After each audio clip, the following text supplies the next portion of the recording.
اعوذ باللہ من الشیطان الرجیم، بسم اللہ الرحمن الرحیم۔ آج ہم لوگ سورة البقرہ کا 3rd رکوع انشاءاللہ سٹارٹ کریں گے۔ سورة البقرہ کا جو 3rd رکوع ہے اس میں 9 آیات ہیں، آیت نمبر 21 سے 29 تک، اور اس کے اندر میں بیسک سمری پہلے بتا دیتی ہوں کہ اس رکوع میں اللہ تعالیٰ نے ہمیں کیا کیا چیزیں بتائی ہیں، پھر ہم لوگ انشاءاللہ آج اس کی فرسٹ 2 آیات دیکھیں گے اس 3rd رکوع کی انشاءاللہ۔ اس میں اللہ تعالیٰ نے سب سے پہلے آیت میں ہم لوگوں کو ہماری انسانوں کی ڈیوٹی بتائی ہے کہ ہمیں دنیا میں بھیجنے کا مقصد کیا ہے، ہم لوگ دنیا میں کیوں بھیجے گئے ہیں، اور ہمارا گول، ہمارا ٹارگٹ بیسیکلی کیا ہے۔ اس کے بعد اللہ تعالیٰ نے اپنی کچھ بلیسنگز کاؤنٹ کروائی ہیں ہمیں، اللہ تعالیٰ نے جو ہم پہ نعمتیں کی ہیں اس میں سے کچھ کا ذکر کیا ہوا ہے اس رکوع میں۔ اس کے بعد اللہ تعالیٰ نے جنت اور جہنم کے بارے میں بھی تھوڑا تھوڑا سا بتایا ہے، مطلب 1-2 آیات ہیں جو جنت اور جہنم کے بارے میں بتایا گیا۔ اس کے بعد جو اس وقت کفار یا منافقین جو تھے وہ قرآن پاک پر اعتراضات کرتے تھے، اس میں سے جو بھی اعتراضات وہ کرتے تھے اس میں سے 2 کا ذکر آیا اس رکوع میں۔ تو اب ہم لوگ انشاءاللہ تعالیٰ اس کی فرسٹ 2 آیات کی میں تلاوت کرتی ہوں، اس کا ترجمہ، اس کے بعد ہم ان کی تفسیر دیکھتے ہیں، اور جو باقی آیات ہوں گی وہ ہم انشاءاللہ تعالیٰ بعد میں کریں گے۔ اعوذ باللہ من الشیطان الرجیم، بسم اللہ الرحمن الرحیم۔ یا ایہا الناس اعبدوا ربکم الذی خلقکم والذین من قبلکم لعلکم تتقون الذی جعل لکم الارض فراشا والسماء بناء وانزل من السماء ماء فاخرج به من الثمرات رزقا لکم فلا تجعلوا للہ اندادا وانتم تعلمون۔ اے لوگو، عبادت کرو اپنے رب کی جس نے تمہیں پیدا کیا اور انہیں جو تم سے پہلے تھے، تاکہ تم متقی ہو جاؤ۔ وہ جس نے زمین کو تمہارے لیے فرش بنایا اور آسمان کو چھت، اور اس نے آسمان سے پانی اتارا، پھر اس سے پھل نکالے تمہارے لیے بطور رزق۔ بس تم اللہ کے لیے کسی کو شریک نہ بناؤ، حالانکہ تم جانتے ہو۔ دیکھیں، اس میں جو سب سے پہلی آیت ہے یا ایھا الناس اعبدوا، اس میں اللہ تعالیٰ ہر انسان سے مخاطب ہے، یا ایھا الناس، اے انسانوں، اے لوگو، یعنی کہ اس میں مسلمان بھی ہیں، اس میں کفار بھی ہیں، اس میں منافقین بھی ہیں۔ ہر انسان، چاہے وہ اللہ کو ماننے والا ہے یا چاہے وہ اللہ کو ماننے والا نہیں ہے، چاہے وہ اللہ کے ساتھ کسی کو شریک کرتا ہے یا وہ وحدانیت پہ، توحید پہ عمل کرنے والا ہے اور توحید پہ ایمان رکھنے والا ہے، اللہ تعالیٰ ہر انسان سے مخاطب ہو کے ہر انسان کو کہہ رہے ہیں کہ کیا کرنا ہے۔ اس نے ہر انسان کی زندگی کا مین مقصد ہے عبادت، ناس اعبدوا، عبادت کرو، ربکم، اپنے رب کی۔ اور دیکھیں، اس میں اللہ تعالیٰ نے کہا ہے ربکم، اپنے رب کی، یعنی کہ اس میں کتنی اپنائیت اور کتنا ایک وہ چیز نظر آ رہی ہے کہ اپنی چیز ہے، اپنے رب کی۔ اور دیکھیں، ہم لوگوں نے سورۃ الفاتحہ کی جو فرسٹ آیت تھی اس میں رب کی ڈیفینیشن دیکھی تھی کہ رب اس کو کہتے ہیں جو کہ خالق بھی ہو، مالک بھی ہو اور مدبر بھی، یعنی کہ پیدا کرنے والا، اس کے بعد اس کی پرورش کرنے والا، اس کو پروان چڑھانے والا، اور اس کی پوری لائف کو، اس کی ہر چیز کو from beginning to the end, وہاں تک ہر چیز کو پلان کرنے والا۔ تو اللہ تعالیٰ کہہ رہے ہیں کہ اے لوگو، یعنی کہ اللہ تعالیٰ مجھے کہہ رہے ہیں، مجھے بھی، کیونکہ میں بھی انسان ہوں، اللہ تعالیٰ مجھے کیا کہہ رہے ہیں کہ عبادت کرو اپنے رب کی۔ اور جو رب کی 3 پوائنٹس ہیں اس کی ڈیفینیشن میں، اس میں سے ایک پوائنٹ کو اس ڈیفینیشن کے اللہ تعالیٰ نے ایلیبوریٹ کیا ہے کہ ربکم الذی خلقکم، اپنے رب کی جس نے تمہیں پیدا کیا۔ اچھا، اس میں یہ تھا کہ تب جب اس ٹائم کے کفار تھے وہ یہ کہتے تھے کہ ہم لوگ اسلام کو اور اس دین پہ اس لیے عمل نہیں کرتے کیونکہ ہم لوگ اپنے جو ہمارے بڑے تھے، ہمارے باپ دادا تھے ہم ان کے دین پر عمل کرنے والے ہیں، ٹھیک ہے۔ تو اللہ تعالیٰ آگے کہہ رہے ہیں کہ والذین من قبلکم، اور انہیں بھی جو تم سے پہلے تھے، یعنی کہ جو تمہارے باپ دادا تھے جن کے دین پہ تم عمل کر رہے ہو، جن کی وجہ سے تم اللہ اور اس کے رسول صلی اللہ علیہ وسلم کی تعلیمات کو، ان کے بتائے ہوئے راستے کو ٹھکرا رہے ہو، ان کو بھی اللہ نے ہی پیدا کیا۔ ایک تو اس کا یہ مطلب ہے کہ اگر ہم لوگ کسی کی وجہ سے، کسی بھی انسان کی وجہ سے اللہ کے احکامات کو چھوڑتے ہیں تو ہمیں یہ یاد رکھنا چاہیے کہ اس کو بھی تو اللہ نے ہی پیدا کیا۔ اگر ہم لوگ اپنے پیرنٹس کی بات مان کر اللہ کی نافرمانی کرتے ہیں تو ہمارے پیرنٹس کو بھی اللہ نے پیدا کیا، اللہ ہی ان کا مالک ہے، اللہ ہی ان کا خالق ہے اور اللہ ہی ان کا مدبر ہے۔ اگر ہم لوگ زندگی میں کبھی بھی کسی بھی پوائنٹ پہ، کسی بھی وجہ سے، کسی انسان کی وجہ سے یا کسی بھی سچویشن کی وجہ سے اللہ تعالیٰ کے احکامات سے انکار کرتے ہیں اس سے کفر کرتے ہیں، یا ہم لوگ اللہ تعالیٰ کو خدا نخواستہ دھوکہ دینے کی کوشش کرتے ہیں، تو ہمیں سوچنا چاہیے کہ ہم جس کی وجہ سے کر رہے ہیں کیا اس کا بھی رب اللہ نہیں ہے؟ مطلب جب اس کی بھی زندگی، اس کا بھی سب کچھ اللہ کے اختیار میں ہے، تو میں ایک معمولی انسان کی وجہ سے اللہ کی نافرمانی کیسے کر سکتی ہوں؟ ٹھیک ہے. اور پھر کیا ہے؟ لعلکم تتقون. اب اللہ تعالیٰ نے کہا عبادت کرو. اب ہم کیوں عبادت کریں اللہ تعالیٰ کی؟ اس کا جو آنسر ہے کہ ہم کیوں اللہ کی عبادت کریں؟ تاکہ ہم تتقون، متقی ہو جائیں. اچھا، یہ جو آیت ہے نا، جو ہم نے پچھلی 2 رکوع سورۃ البقرہ کے پڑھے ہیں اور جو ہم لوگوں نے سورۃ الفاتحہ پڑھی تھی، اس آیت کا نا ان سے بہت زیادہ لنک ہے. سب سے پہلے دیکھیں سورۃ الفاتحہ میں نا ہم نے کہا تھا کہ ایاک نعبد، ہم تیری ہی عبادت کرتے ہیں. ٹھیک ہے. ہم لوگوں نے وہاں پہ دیکھا کہ اللہ تعالیٰ نے ہمیں ہمارا گول، ہمارا جو ڈیوٹیز ہیں ہماری کیا بتائی ہیں کہ ہم نے اللہ تعالیٰ کی عبادت کرنی ہے. اب دیکھیں قرآن پاک میں سیکنڈ ٹائم آ گیا کہ انسانوں کو مخاطب کر کے اللہ تعالیٰ کہہ رہے ہیں کہ اپنے رب کی عبادت کرو. ٹھیک ہے. 2 دفعہ. جب بھی کسی چیز کی ریپیٹیشن ہوتی ہے نا، اور کسی بھی چیز کو بار بار کہا جاتا ہے کرنے کے لیے، تو اس کا مطلب ہے اس کی امپورٹنس شو ہو رہی ہے اس سے کہ وہ چیز کتنی اہم ہے ہمارے لیے. ٹھیک ہے. اس کے بعد اگلی چیز، پھر جب ہم لوگوں نے اللہ تعالیٰ کو کہا تھا نا کہ اہدنا الصراط المستقیم، اللہ تعالیٰ ہمیں سیدھا راستہ، بالکل صحیح ہدایت کا راستہ ہمیں دکھا، تو پھر اللہ تعالیٰ نے ہمیں سورۃ البقرہ میں کیا کہا تھا کہ ذالک الکتاب لا ریب فیہ ھدی للمتقین، کہ یہ جو کتاب ہے جس میں کوئی شک نہیں، یہ ہدایت ہے. ٹھیک ہے. ہم لوگوں نے ہدایت مانگی تو اللہ تعالیٰ نے اس پورے قرآن پاک کو نازل کیا ہدایت کے طور پہ. اور پھر یہ ہدایت کن لوگوں کے لیے تھی؟ للمتقین، متقی لوگوں کے لیے. ٹھیک ہے. اس کے بعد جب ہم لوگوں نے اگلی آیات دیکھی تھی نا، اس میں اللہ تعالیٰ نے ان لوگوں کے بارے، ان کے کریکٹرسٹکس بتائے تھے جو کہ ہدایت والے تھے اور متقی تھے. ٹھیک ہے. اور اب یہ ایک اور پوائنٹ اللہ تعالیٰ نے ان 5 پوائنٹس میں ایڈ کیا ہے اور کیا کہا ہے کہ یہ جو پوائنٹ ہے نا عبادت والا، یہ بھی ان لوگوں کی خصوصیات میں شامل ہے جو کہ متقی ہیں.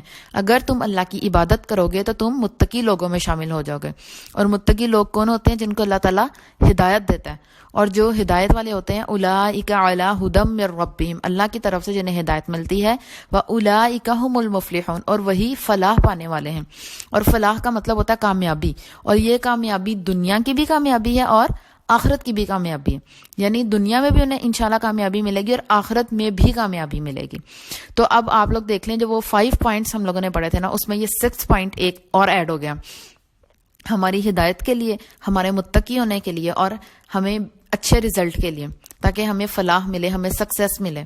تو ہماری سکسیس کی طرف جو روڈ جا رہی ہے نا، اس میں ایک یہ 6 پوائنٹ ایڈ ہو گیا کہ ہم لوگوں نے عبادت کرنی ہے اپنے رب کی. ٹھیک ہے. اب ہم لوگ نا عبادت کو تھوڑا سا ایلیبریٹ میں کرتی ہوں کہ عبادت کا کیا مطلب ہے. جب ہم لوگوں نے سورۃ الفاتحہ پڑھی تھی، اس کی تفسیر دیکھی تھی نا، تو اس میں بھی میں نے عبادت کا بتایا تھا. میں اب دوبارہ بتا رہی ہوں. اب یہ قرآن پاک میں بار بار اللہ تعالیٰ ہمیں عبادت کے بارے میں کہیں گے کہ ہم اللہ کی عبادت کرنی ہے. تو اس سے ہمیں پتہ چل رہا ہے کہ اس کی کتنی زیادہ سگنیفیکنس ہے. ہم اس چیز کو، اس پوائنٹ کو اگنور نہیں کر سکتے، اور یہ کوئی چھوٹی بات نہیں ہے. ٹھیک ہے.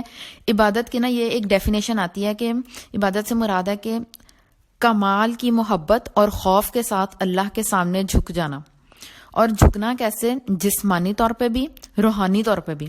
آپ زبان سے بھی اللہ کے سامنے بالکل جھک جاؤ، اللہم لبیک. اس کا کیا مطلب ہے؟ اے اللہ میں حاضر ہوں.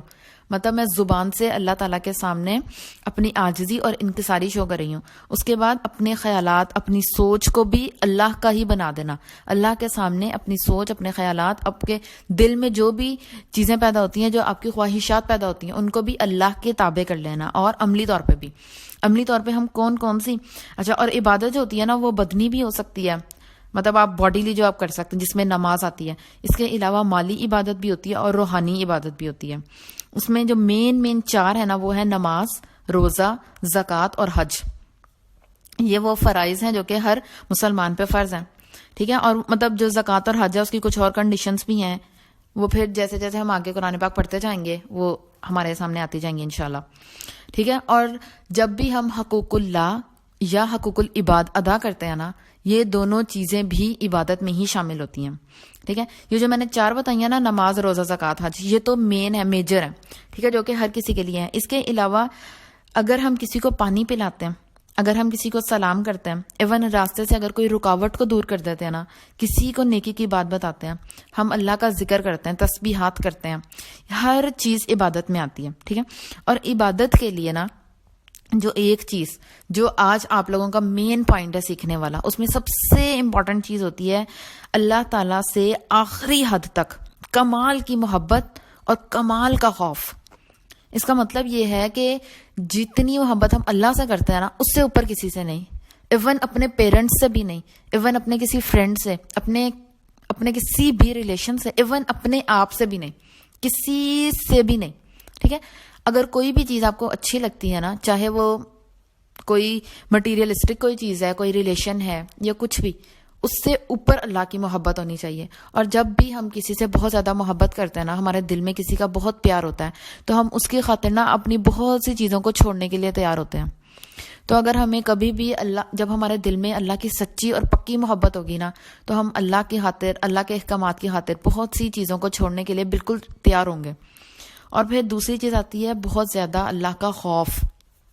اللہ کا خوف اور اللہ کی محبت نا کیسے پیدا ہوگی؟ ایک تو جب ہم اللہ تعالیٰ کو جان جائیں گے، اللہ کی ذات کے بارے میں ہمیں اللہ تعالیٰ کا پتہ چلے گا کہ وہ ہے کون، اس کی بادشاہت کیا ہے اور اس کے اختیارات کیا ہیں، اور وہ کس نظام کو چلانے والا ہے، کیا ہے کیا. ابھی تک ہم لوگوں نے اللہ تعالیٰ کے بارے میں نا صرف 2 چیزیں پڑھی ہیں کہ وہ رب العالمین ہے، رب ہے، خالق، مالک اور مدبر، اور عالمین کا رب. عالمین میں کیا کیا چیزیں آتی ہیں وہ ہم سب کچھ دیکھ چکے ہیں. ان 2 لفظ سے نا ہمارے دل میں اللہ تعالیٰ کا ایک خوف پیدا ہوتا ہے، کیونکہ ہم دیکھتے ہیں اتنی بڑی کائنات کا نظام چلانے والا کوئی اوبویسلی کوئی چھوٹی چیز تو نہیں ہے، وہ تو اس سب سے بڑی ذات ہے. اور پھر مالک یوم الدین، یہ چیز اللہ کا خوف پیدا کرتی ہے کہ جس دن ہمیں بدلہ دیا جائے گا، جس دن ہمارے اعمال نامے ہمارے سامنے کھولے جائیں گے، اس دن کا مالک ہے وہ. تو یہ بھی چیز ہمارے دل میں خوف پیدا کرتی ہے اللہ تعالیٰ کے لیے. اور پھر جو ہم نے پڑھا تھا الرحمن الرحیم، یہ جو 2 صفات ہیں اللہ تعالیٰ کی، یہ ہمارے دل میں اللہ تعالیٰ کی بہت زیادہ محبت پیدا کرتی ہیں.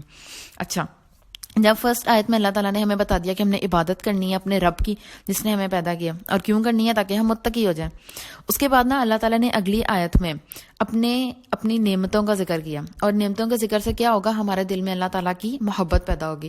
پھر جب ہمارے دل میں اللہ کی محبت پیدا ہوگی نا، تو ہم محبت سے، اپنی مرضی سے، اپنی چاہت سے، دل سے ہم اللہ تعالیٰ کی عبادت کریں گے. اور عبادت میں جتنی بھی چیزیں آتی ہیں نا وہ، اور پھر اس سے کیا ہوگا کہ ہماری نیت خالص ہوگی. اور اسلام میں جتنے بھی احکامات ہیں نا، ان کی قبولیت کی پہلی شرط ہی نیت ہے.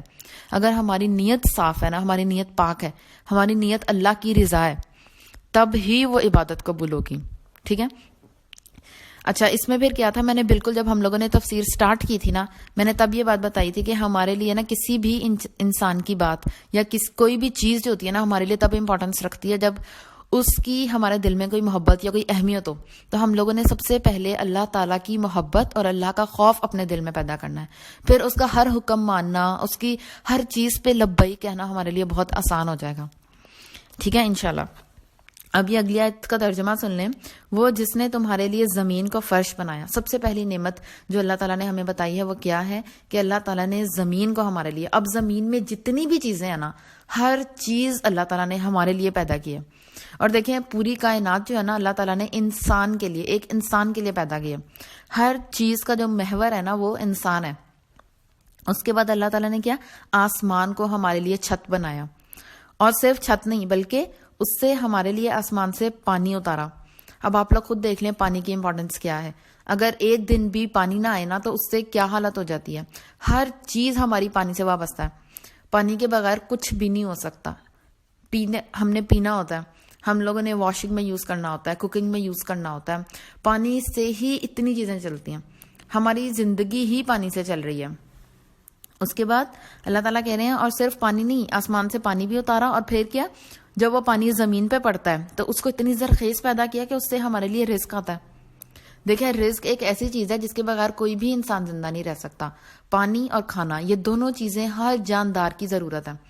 اور یہ رزق ہمیں کون دے رہا ہے؟ اللہ تعالیٰ. اب یہ 2 چیزیں آ گئی ہیں رزق کے بارے میں. پہلے اللہ تعالیٰ نے کہا تھا رزقناہم ینفقون، وہ خرچ کرتے ہیں رزق جو ہم نے انہیں دیا. اور اب دوسری جگہ پہ اللہ تعالیٰ اپنی نعمت کا ذکر کر رہے ہیں کہ ہم نے انسانوں کے لیے رزق پیدا کیا. اور رزق میں سے نا ایک کو تھوڑا سا الیبوریٹ کر کے من الثمرات، پھل. اب دیکھیں جو پھل ہیں وہ اللہ تعالیٰ کی کتنی بڑی نعمتیں ہیں اور کتنے زیادہ پھل ہیں. ہر پھل کا رنگ، اس کا ذائقہ، ہر چیز کتنی ڈفرینٹ ہے. جو سردیوں میں پھل آتے ہیں ان کا ٹیسٹ، ان کا ہر چیز. اور پھر دیکھیں سب سے امپورٹنٹ بات یہ ہے کہ جتنی بھی چیزیں نا زمین میں، آسمان میں، پانی کا برسنا، جو بارش، اگر کسی ایک سال میں بھی بارش نہ ہو، ایک سال میں کیا اگر کوئی بھی سیزن آ رہا ہے اس میں بارشیں کم ہو جیسے اس دفعہ ہو رہی ہیں تو دیکھیں کتنا ہمارا جو نارمل سارا وہ چل رہا ہوتا ہے، ایک سرکل چل رہا ہوتا ہے ہماری لائف کا، وہ کتنا ڈسٹرب ہو جاتا ہے. تو یہ اللہ تعالیٰ کی نعمت ہے نا بارش کا برسنا. اگر بارشیں نہیں برسیں گی تو جو زمین سے پیداوار ہوتی ہے وہ کتنی پیچھے چلی جائے گی، کتنا نقصان ہوگا، ہمارے رزق میں کمی آ جائے گی. اور وہ بیسیکلی کس کی وجہ سے؟ اللہ تعالیٰ کر رہے ہیں نا، ہر چیز کا نظام اللہ تعالیٰ چلا رہے ہیں. پھر کیا ہے اس میں نا ایک چیز ہے، یہ بالکل آخری لفظ آتا ہے رزق لکم، تمہارے لیے رزق. آگے جا کے نا ہم لوگ قرآن پاک میں ہی پڑھیں گے، ایک جگہ پہ آتا ہے کہ اللہ تعالیٰ نے زمین اور آسمان کو تمہارے لیے مسخر کر دیا. اب سوچیں کہ وہ اتنی بڑی ذات ہے اور میری کیا حیثیت اور اوقات ہے، اور میرے لیے پوری کائنات کے نظام کو اللہ تعالیٰ نے میرے لیے مسخر کر دیا. یہ جو زمین ہے، یہ جو آسمان کو چھت بنایا، یہ جو پانی برستا ہے، یہ جو پھل نکلتے ہیں، جتنے بھی پھل ہیں وہ سب کچھ انسان کے لیے، ہر چیز انسان کے لیے. اور بدلے میں اللہ تعالیٰ نے مجھے کیا کہا ہے؟ یا ایھا الناس اعبدوا، اے لوگو، اے انسانوں، جس کے لیے اللہ نے یہ ساری نعمتیں نازل کی. کیا کہا ہے؟ عبادت کرو ربکم، اپنے رب کی. صرف اور صرف اللہ تعالیٰ نے ایک چیز مانگی ہے ہم سے، وہ کیا ہے؟ عبادت. اور دیکھیں اللہ تعالیٰ کو ضرورت نہیں ہے عبادت کی ہماری، کیونکہ اس کے لیے تو فرشتے بھی ہیں، لیکن پھر بھی اللہ تعالیٰ نے ہم سے صرف اور صرف عبادت مانگی ہے. تو کیا ہم لوگ اتنا بھی نہیں کر سکتے؟ اس کے بعد آتا ہے فَلَا تَجْعَلُوا لِلَّهِ أَنْدَادًا، اور کیا؟ اور تم میرے ساتھ کسی کو شریک نہ کرو، اللہ کے ساتھ کسی کو شریک نہ کرو. یہ سب سے بڑا، سب سے کبیرہ گناہ ہے جس کی معافی نہیں ہے. اور کسی اللہ کے ساتھ شریک کے اندر نا بہت سے پوائنٹس آتے ہیں. یہ تو ایک ایسی چیز ہے کہ اس کو سمجھانے کے لیے یا اس کو ایلیبوریٹ کرنے کے لیے نا بہت سارے پوائنٹس آتے ہیں، اور اس کے پراپر ایک علیحدہ سے لیکچر ہونا چاہیے. ابھی ایک چھوٹی سے پوائنٹ سے اس بات کو سمجھ لیں کہ اللہ تعالیٰ کی صفات میں کسی کے ساتھ شریک نہیں کرنا، اللہ تعالیٰ کو کسی کے ساتھ شریک نہیں کرنا، اس کی صفات میں، اس کے علاوہ عبادات میں. جو چیز عبادت میں ہم اللہ کے سامنے کرتے ہیں نا، اللہ کے سامنے ہم رکوع کرتے ہیں، اللہ کے سامنے ہم سجدہ کرتے ہیں، ہم اللہ تعالیٰ کی تعریف کرتے ہیں، ہمارے دل میں جو اللہ کی محبت اور خوف ہے نا، یہ ساری یہ چیزیں جو ہم اللہ کے لیے کرتے ہیں نا، ویسی ایون فیلنگز بھی ہماری کسی کے لیے بھی نہیں ہونی چاہیے. اگر ہم اللہ کے حکم پر کسی دوسرے کا حکم بھی مانتے ہیں نا، وہ بھی بیسیکلی شرک ہے. بلکہ وہ تو صرف شریک کرنا نہیں ہے، وہ تو اس سے بھی اگلا لیول، اس سے بھی بڑا گناہ ہے. اس لیے ہماری زندگی میں ہماری عبادات، ہماری ہر طرح کی تعریف، ہمارا شکر، ہماری ہر چیز اللہ تعالیٰ سے جڑی ہونی چاہیے، اور اس کے ساتھ ہم نے کسی طرح بھی کسی کو شریک نہیں کرنا. وَأَنْتُمْ تَعْلَمُونَ، حالانکہ تم جانتے ہو. اللہ تعالیٰ آخری ان 2 ورڈز میں کہنا چاہ رہے ہیں کہ تمہیں پتہ ہے کہ تمہارا رب اللہ ہے، پوری کائنات کو پیدا کرنے والا، زمین و آسمان کو بنانے والا، تمہیں رزق دینے والا اللہ ہے. تمہیں پتہ ہے. لعلکم تعلمون کا مطلب ہے اللہ تعالیٰ کہنا چاہ رہے ہیں کہ تمہیں پتہ ہے پھر بھی تم شریک کرتے ہو. کتنا بڑا ظلم ہے یہ.